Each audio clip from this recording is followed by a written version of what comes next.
Assalamualaikum warahmatullahi wabarakatuh. Perkenalkan, nama saya Nadine Amalia Salsabila dengan NIM 4820123174 dari kelas 2B Farmasi Sekolah Tinggi Ilmu Kesehatan Siti Khadijah Palembang. Jadi di sini saya akan menjelaskan tentang sediaan sirup. Video ini dibuat dengan tujuan untuk memenuhi tugas ujian tengah semester praktikum farmasetika. Langsung saja ke materi. Sediaan sirup. Sirup adalah larutan oral yang mengandung sukrosa atau gula lain yang berkadar tinggi, atau sirup simplex adalah sirup yang hampir jenuh dengan sukrosa. Kadar sukrosa dalam sirup adalah 64-66%, kecuali dinyatakan lain, itu menurut Samsuni 2007. Lalu ada pengertian lain, sirup adalah merupakan larutan jernih berasa manis yang dapat ditambahkan gliserol, sorbitol, polialkohol yang lain dalam jumlah sedikit dengan maksud untuk meningkatnya kelarutan obat dan menghalangi pembentukan hablur sukrosa. Selain sukrosa dan gula lain, pada larutan oral ini dapat ditambahkan senyawa poliol seperti sorbitol dan gliserin untuk menghambat penghabluran dan mengubah kelarutan rasa dan sifat lain zat pembawa. Lalu ada macam-macam sirup, itu ada 3 macam. Yang pertama ada sirup sederhana, mengandung 65% gula dalam larutan Ipagin 0,25% bobot per volume. Lalu yang kedua ada sirup pewangi, itu tidak mengandung obat tetapi mengandung zat pewangi atau penyedap lain. Tujuannya untuk pengembangan sirup ini adalah untuk menutupi rasa tidak enak dan bau yang tidak enak. Lalu yang terakhir ada sirup obat, itu mengandung satu jenis obat atau lebih dengan atau tanpa zat tambahan dan digunakan untuk pengobatan. Lalu ada juga komponen-komponen dalam sirup, ini saya paparkan hanya 6. Itu yang pertama adalah zat aktif atau zat utama, itu berkhasiat dalam sediaan sirup. Lalu yang kedua ada pelarut, adalah cairan yang dapat melarutkan zat aktif atau biasa disebut sebagai zat pembawa. Lalu yang ketiga ada pemanis, itu pemanis berfungsi untuk memperbaiki rasa dari sediaan tersebut. Lalu yang keempat ada zat penstabil, dimaksudkan untuk menjaga agar sirup dalam keadaan stabil.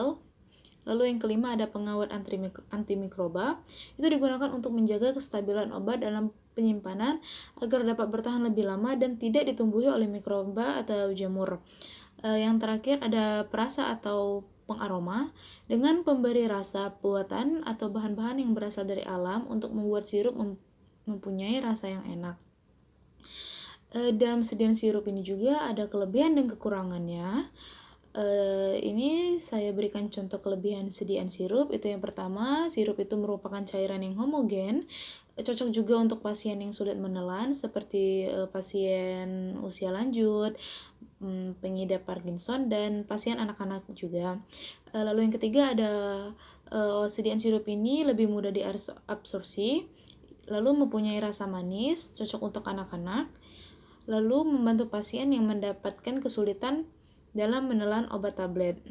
Dan juga ada kekurangan di sediaan sirup ini. Contohnya, yang pertama, tidak semua obat ada di pasaran dalam bentuk sediaan sirup. Yang kedua, harganya relatif mahal dan memerlukan kemasan khusus. Yang ketiga, tidak bisa untuk bahan obat yang berbentuk minyak. Biasanya bentuk emulsi, yang dimana stabilitas emulsinya juga harus lebih rendah. Stabilitas lebih rendah tergantung formulasi dan suspending agent yang digunakan. Lalu yang terakhir ada tidak bisa untuk sediaan yang suka larut dalam air, biasanya dibuat suspensi atau eliksir. Eliksir kurang disukai oleh dokter anak karena mengandung alkohol.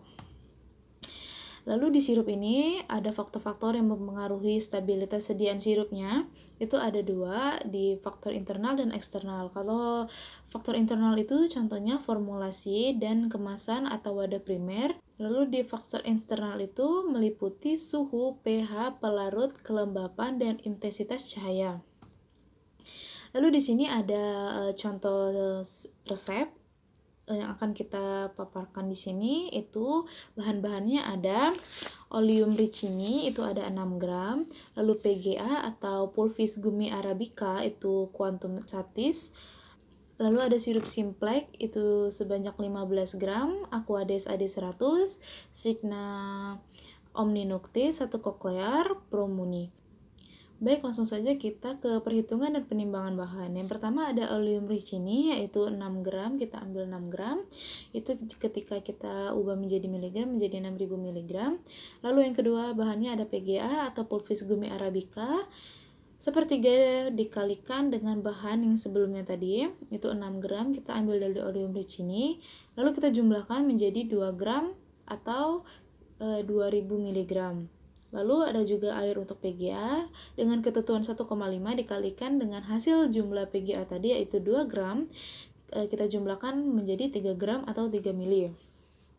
Lalu bahan yang ketiga adalah sirup Simplex 15 gram, kita jadikan miligram itu menjadi 15.000 mg. Karena sirup Simplex ini berbentuknya larutan atau cair, maka kita akan mengambil bahan sirup Simplex ini sebanyak 15 ml. Di sirup Simplex ini ada pembuatan sirup Simplexnya menggunakan gula itu 65/100 dikali 100, kita jumlahkan menjadi 65 gram. Lalu ada air 100 ml-nya dikurang dengan jumlah gula tadi 65, kita jumlahkan juga menjadi 35 ml. Lalu yang terakhir bahannya ada Aquades, itu ada 100 ml dikurangkan dengan semua jumlah-jumlah bahan yang tadi ada 6 dari oleum rinci, lalu 2 dan 15 dari sirup Simplex. Itu 100 dikurangkan dengan bahan-bahan tadi menjadi hasilnya adalah 77 ml Aquades. Langsung saja kita ke prosedur kerjanya. Itu yang pertama kita siapkan alat dan bahan, contohnya lumpang alu dan juga ada gelas ukur. Lalu kita langsung saja setarakan timbangannya. Setelah menyetarakan timbangan, langsung saja kita timbang-timbang masing bahan sesuai dengan petunjuk resep yang tadi. Lalu kalibrasikan botol sirup 100 ml. Langsung saja kita masukkan gom Arabnya ke dalam lumpang, tambahkan air untuk PGA, lalu gerus homogen sampai terbentuk mucilago. Setelah terbentuk mucilago, masukkan oleum rinci ini ke dalam lumpang yang tadi, gerus aduk homogen.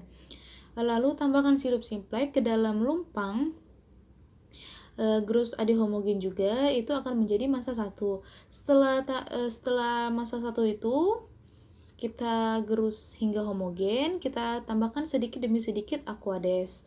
Lalu kita gerus lagi hingga homogen. Lalu masukkan semua bahan ke dalam botol yang sudah kita kalibrasi tadi. Tambah Aquades sehingga botolnya pas 100 ml. Lalu kita tutup botol, kita homogenkan. Setelah itu selesai, kita berikan etiket dan petunjuk pemakaian. Baiklah, segini dulu penjelasan dari saya mengenai sediaan sirup dan contoh resepnya. Maaf bila ada kesalahan atau kekurangan. Terima kasih atas perhatiannya. Saya tutup video ini. Saya ucapkan terima kasih. Assalamualaikum warahmatullahi wabarakatuh.